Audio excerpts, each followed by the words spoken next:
जय गुरु जी, शुक्राना गुरु जी, अनंतम अनंतम शुक्राना मेरे मालिक सभी संगत जी को। जय गुरु जी। ओम नमः शिवाय, शिव जी सदा सहाय। ओम नमः शिवाय, गुरु जी सदा सहाय। संगत जी, हमारा जो विश्वास होता है ना, वही हमारे लिए जो भी गुरु जी के द्वारा संकेत या मैसेज आते हैं उनको सार्थक करता है। बहुत बार ऐसा होता है कि हमें कुछ बात गुरु जी की तरफ से तीखी बात भी बोली जाती है, कड़वी बात जिसको बोलते हैं। कई बार ऐसा होता है कि हम कुछ देखते हैं फेसबुक, व्हाट्सएप या इंस्टाग्राम या कुछ भी ऐसा होता है कि हमें एक मैसेज आता है जो गुरु जी के वचन से रिलेटेड होता है। गुरु जी के वचन लिखे होते हैं ना, और उसमें कुछ कड़वी बात होती है। माना संगत जी कि वो थंबनेल जो रहते हैं वो संगत ही बनाती है, लेकिन संगत जी वो तब बनते हैं जब गुरुजी बनवाते हैं। मुझे सिर्फ इतना पता है कि मेरे यहाँ पे जो भी गुरुजी का आदेश होता है वही पालन किया जाता है। कई बार ना कुछ ऐसे भाव होते हैं सत्संग सुन के ना, कि पूरी सत्संग ना हमारे से रिलेटेड नहीं होती, लेकिन एक ऐसी लाइन हमारे से रिलेटेड होती है जो कि हमारी ज़िंदगी बदल देती है, हमारी किस्मत पलट देती है, हमारे मन की सारी उलझनें दूर कर देती है। बहुत बार ऐसा होता है, कभी आप देखिएगा जब अगर आप सत्संग पूरा सुनते हैं ना, तो आपको भी वो चीज़ मिलेगी। तो इस चीज़ को थोड़ा-सा आप अच्छे से गुरुजी का मंत्र जाप करते हुए थोड़ा ध्यान लगाएँ कि जब सत्संग सुनते हैं तो पूरा सुनें। आप ये ना सोचें कि अच्छा इसमें ऐड आ गया या इसमें टाइम लग गया, ये मैं छोड़ देती हूँ पार्ट, ये आंटी बोल रही है मैं आगे की सत्संग सुन लूँगी, अच्छा मैं लास्ट नहीं सुनती। कहीं-कहीं ना हम फिर जैसे हम करते हैं ना, फिर ऊपर वाला तो वैसा ही हमें देता है। जितनी शिद्दत से हम सत्संग सुनते हैं उतनी शिद्दत से हमारा भला होता है, क्योंकि हमारे कर्म जो है ना वो बिल्डअप होते हैं। संगत जी, अभी हम आंटी जी का पहले सत्संग सुनते हैं उन्हीं की वाणी में, उसके बाद मैं 2 बात आपसे करना चाहूँगी। जय गुरु जी, शुक्राना गुरु जी। जय गुरु जी। मैं गुरु जी की संगत हूँ और मैं दिल्ली निवासी हूँ। किसी कारणवश मैं अपना नाम नहीं बता सकती। और जहाँ तक गुरु जी कहते हैं कि अपनी शुरू से अपनी यात्रा बताया करिए, मेरे साथ कैसी शुरू हुई। तो मेरी यात्रा गुरु जी के साथ सितंबर में शुरू हुई है, और वो भी अचानक से। मैं बहुत दिनों से यूट्यूब नहीं, इंस्टा पे हम उनके मैसेज देख रही थी। पुत्र तू बड़े मंदिर आ और लंगर खा, तेरी बीमारियां दूर हो जाएंगी। ये मैसेज मेरे पास लगातार 3-4 बार आया। पता ही नहीं मुझे फिर क्या हुआ। मैंने कहा चलो माफ करना गुरुजी, ये बजा के देखती हूँ। और गुरुजी की इतनी कृपा हुई कि मैं 3 दिन के बाद ही बड़े मंदिर पहुंच गई। और वहाँ पे जाके मैंने उनके बहुत अच्छे दर्शन करे। वहाँ पे मुझे फर्स्ट टाइम मतलब इतना अच्छा लगा, जैसे पता नहीं मैं कितनी शांत और माहौल में आ गई हूँ। और आप ये देखिए गुरुजी की ब्लेसिंग्स भी मुझे मिली। मैं मस्टर्ड येलो कलर का अपना सूट पहन के गई थी, और बाय चांस उनकी समाधि भी जो चोला था वो मस्टर्ड येलो कलर का था। और दिन गुरु जी की मूर्ति पे, शिव जी की फोटो पे भी मूर्ति पर जो था ना चोला, वो भी मस्टर्ड कलर का था। मुझे देख के इतनी खुशी हुई, क्योंकि मैं पहले व्हाइट कलर का सूट पहन रही थी, और बाई चांस वो सूट मुझे फिटिंग का आ गया, तो मैंने जबरदस्ती पहना था वो मस्टर्ड सूट। और गुरुजी को लेके मेरे को ब्लेसिंग देनी थी, तो उन्होंने मुझे मस्टर्ड सूट पहनाया। और उनके अब मैं अभी तक 3-4 बार मंदिर जा चुकी हूँ, और हमेशा ब्लेस्ड होकर आती हूँ। और सबसे बड़ा अभी मेरे साथ तो ऐसे रोज ही सत्संग होते हैं डेली, छोटे छोटे बड़े। और बड़ा मैं आपको एक सत्संग बताती हूँ, छोटे उसमें फॉर्म में, कि वो मैं जिस गुरु जी से जुड़ी थी कि मेरे हस्बैंड महाकाल गए, तो वो बाइक कार गए थे अपने दोस्तों के साथ। तो मेरे मन में बहुत डर था, बाय रोड जा रहे हैं। तो उनके घर से निकलते ही एकदम मेरे इंस्टा पे मैसेज आ गया, पुत्र तेरे सुहाग की रक्षा मैं स्वयं करूंगा। मैंने कहा लो, अभी तो निकले। और मेरे मन में इतना ज्यादा वो टेंशन हो रही है इनके लिए, और गुरुजी ने एकदम से मेरे को वो दे दिया। इशारा कि चलो मैं तेरे हस्बैंड की रक्षा करूँगा। मैं बिल्कुल शांत हो गई, बिल्कुल वो हो गई।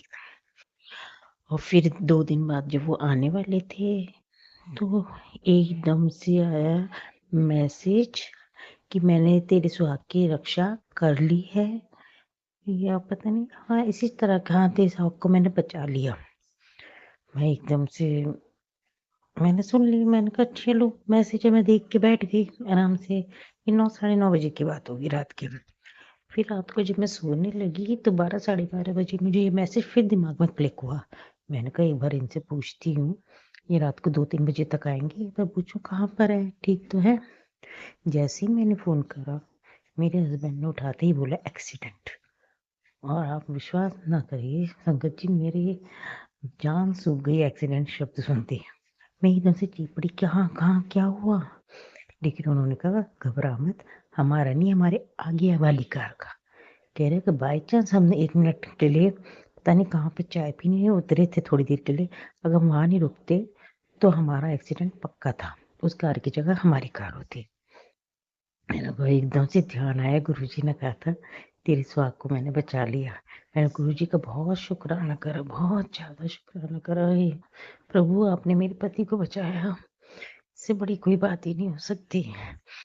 और इसके अलावा ये तो था ही मेरा बहुत बड़ा सत्संग है, ये मेरे हस्बैंड को जान उन्होंने बचाई। और साथ ही मेरी बेटी है, उसे पीसीओडी की और ऐसी हार्मोनल प्रॉब्लम से और भी, तो उसकी शादी को 2-2.5 साल हो गए, लेकिन अभी तक वो कंसीव नहीं करी थी। फिलहाल वो अभी करना भी नहीं चाहती थी, लेकिन डॉक्टर्स ने सबने ये कहा था उसका आईवीएफ से या किसी इलाज से बच्चा होगा। और मैं गुरुजी के अभी जा ही रही थी, मैंने कहा मैं अपनी बेटी के लिए बोल कर आऊंगी, गुरुजी उसे सुख शांति से दे, उसको किसी इलाज की वो न जरूरत पड़े। आप विश्वास नहीं करोगे संगत जी, मैं ये मन में सोच ही रही थी, मंदिर जा रही थी कि मेरी बेटी की कॉल आई कि मम्मी गुड न्यूज है। मुझे विश्वास ही नहीं हुआ, क्योंकि थोड़ी दिन पहले से मुझे फिलहाल इस तरह के मैसेज भी आ रहे थे। तो अपनी बच्ची की चिंता छड़े दे, मैं संभाल लूंगा। मेरे मन में विश्वास, तो मैं झूठ नहीं बोली, बहुत ज्यादा हो गया था कि मेरी बेटी है, आराम से उसे किसी इलाज की जरूरत नहीं पड़ेगी। लेकिन जिस दिन मैंने सुना, तो मैं बता नहीं सकते संगत जी, मेरे तो अजीब सा ऐसा लगा कि जैसे पता नहीं, वो चीज का मैं वर्णन ही नहीं कर सकती उस स्थिति का। ये मेरे 2 छोटे छोटे सत्संग हैं। आगे अब मेरे वैसे तो रोज के सत्संग है छोटे छोटे बहुत। कभी मुझे ये गुरुजी मोर के रूप में चाय में दिखते हैं, कभी मेरी जोत में फूल बन के आते हैं, वो तो अधिकतर आते हैं। प्लस क्या कहते हैं, मुझे सफेद कबूतर के रूप में दिखते हैं। और कभी कभार वो बोलते हैं कि मैं तुझे इस रूप में दिखूंगा, व्हाइट चोले में दर्शन होंगे। आज ही मुझे व्हाइट चोले में दर्शन हुए, उनका मैसेज आया हुआ था व्हाइट चोले में तेरे को दर्शन होंगे। मैं रोज सुबह से सोच रही कैसे होंगे कैसे होंगे, मैंने कहा शायद मोबाइल पे ही होते होंगे व्हाइट चोले में। मैंने कहा मोबाइल पे तो लेकिन बहुत रोज ही आते हैं। गुरु जी ने आज स्पेशल बोला है कि व्हाइट चोले में दर्शन होंगे। तो मैं भी अपनी दवाई लेने जा रही थी बाजार, तो जैसे ही दवाई लेने जा रही थी तो बीच में एक फोटोग्राफर की दुकान पे से पड़ी। अब मेरी नजर में बाई चांस, वैसे मैं इधर उधर देख के नहीं चलती फालतू, बाई चांस फर्स्ट टाइम उस दुकान पे मेरी नजर गई तो देखा सामने व्हाइट चोले में गुरु जी का स्वरूप लगा हुआ था। मैं हैरान रह गई।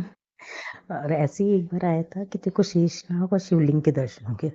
मैंने कहा शेषनाग शिवलिंग के मैंने कहा फोटो में ही होते होंगे, मैं वैसे पूजा पाठ बहुत करती हूँ। लेकिन पूरा दिन हो गया, पूरी शाम हो गई।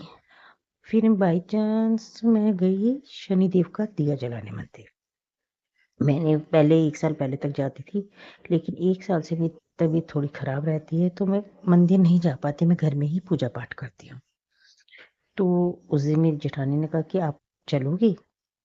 वो पहले भी कई बार कह चुकी है, लेकिन मैं हमेशा मना कर देती थी कि भाभी जी मैं घर पे ही जला लेती हूँ, क्योंकि मेरे घर में शमी का पौधा भी है, मैं तो उस पे भी चला लेती हूँ दिया।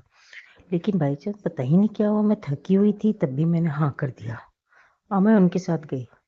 आप विश्वास नहीं करेंगे, देखिए शिवलिंग मंदिर में गई तो शिवलिंग के दर्शन भी हुए और पीछे हमारे वहीं शिवलिंग के वैसे मंदिरों में होती नहीं है शेषनाग की उनकी लक्ष्मी नारायण की मूर्ति, लेकिन हमारे मंदिर में शेषनाग पे ही बैठे हुए कृष्ण वो नारायण जी हैं और साथ में पैर दबाती हुई लक्ष्मी जी। अब वो मूर्ति अभी 1-2 साल पहले ही स्थापित हुई है। मैंने तब देखी, मैंने गौर नहीं करी, जब घर आ गई और मुझे गुरु जी का मैसेज याद आया कि तुझे शिवलिंग और शेषनाग के दर्शन होंगे, मैं बहुत चक्की रह गई। विश्वास नहीं करोगे संगत जी, ऐसा हुआ कि पता नहीं क्या हो रहा है, समझ नहीं आता, बुद्धि बिल्कुल ऐसे बंध जाती है। चलिए मैं आज का सत्संग पे भी विराम कर देती हूँ।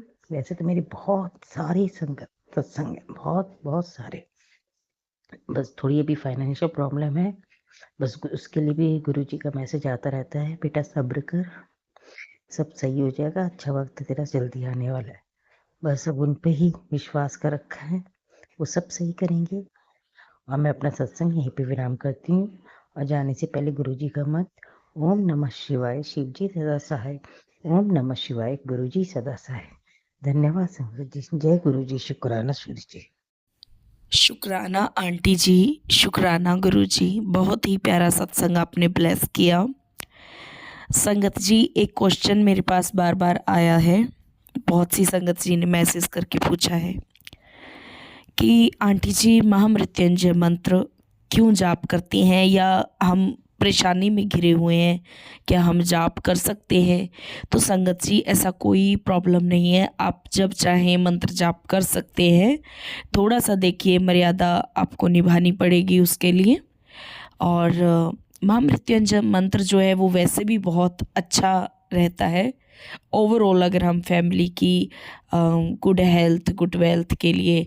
यह सबसे ज़्यादा ये रहता है, जो बंदा ज़्यादा बीमार रहता हो या जिस पे संकट हो ना, उसके लिए ये बहुत ही ज़्यादा जो मिरेक्लस है। वैसे तो आप अगर ओम नमः शिवाय, शिव जी सदा सहाय, ओम नमः शिवाय, गुरु जी सदा सहाय, ये भी जाप करते, ये भी अच्छा है, लेकिन महामृत्युंजय मंत्र का भी गुरु जी जो है बहुत सी संगत जी को बोला करते थे करने के लिए, तो आप कर सकते हैं।